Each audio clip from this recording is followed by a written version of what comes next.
does seem like there's great potential in this country. Small country, but what, 26% growth expected? Exactly. Over the next 10 years. And it's compound. all, so you should be betting on commodities, basically, nothing else to the country. Well, exactly. Commodities are going to be driving growth for the Mongolian economy, correct. But having said that, if commodities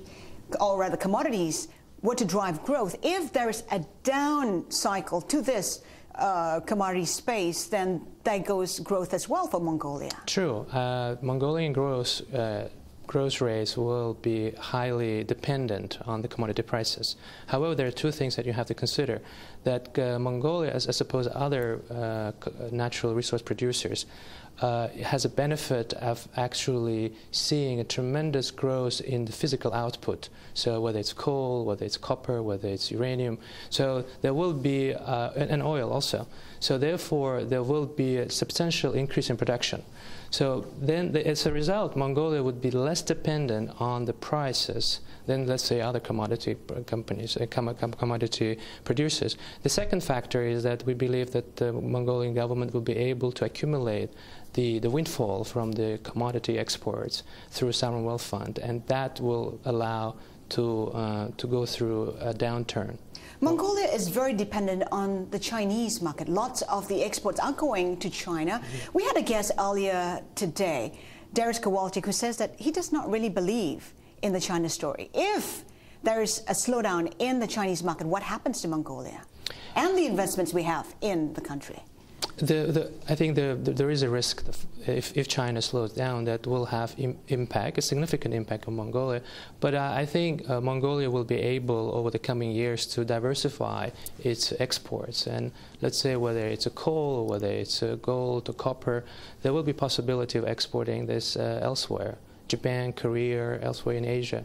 It does look like Mongolian companies are trying to raise funds overseas. Yes. In Hong Kong including. We saw South Gobi, for instance. Exactly. Who else? Well, we have, as you mentioned, the government wants to attract $25 billion in investments in the next 5 years. A lot of the investment will come through sale of shares in their national resource companies. So therefore, I think the government sees Hong Kong as a top choice in terms of raising capital. Also, at the same time, you have a number of private sector companies that have grown substantially over the years, and now they're at the stage where they are prepared to raise capital internationally. And again, Hong Kong, in our view, would be a top choice. But why? If you take a look at how South Gobi has done since debut, it's not doing well at all, down 3% since then. Why should other companies, Mongolian companies, want to list overseas? Well, you have to understand that since the IPO of South Gobi, the Chinese market and Hong Kong market have been kind of choppy. So, but you have to, when you invest in the Mongolia-related stocks and companies, you have to have a long-term horizon.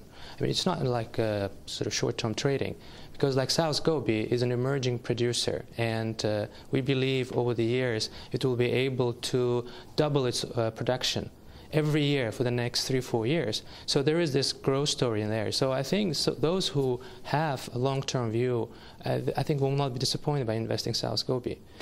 You have $100 million under management? Yes. How is your investment, where is it invested? It's mostly invested in Central Asia. In Mongolia, it's only a fraction of that, and this is the beginning in terms of our investments. So we believe that going forward, as more companies come, and as the stock market that you just mentioned will develop further, there will be capacity to invest more.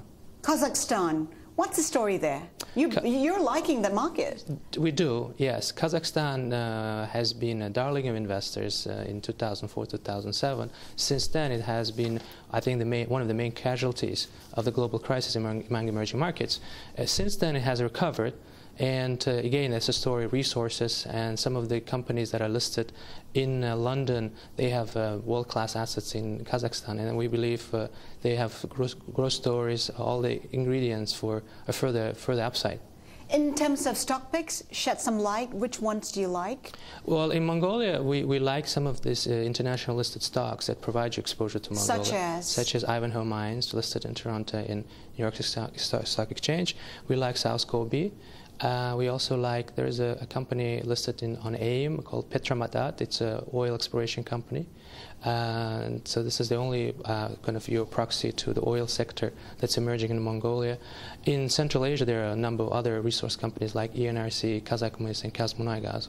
Those are top three big. These oil companies, are you concerned where oil prices are right now? I mean, it's rising a little right now, but it's way off the records we saw back in June last year.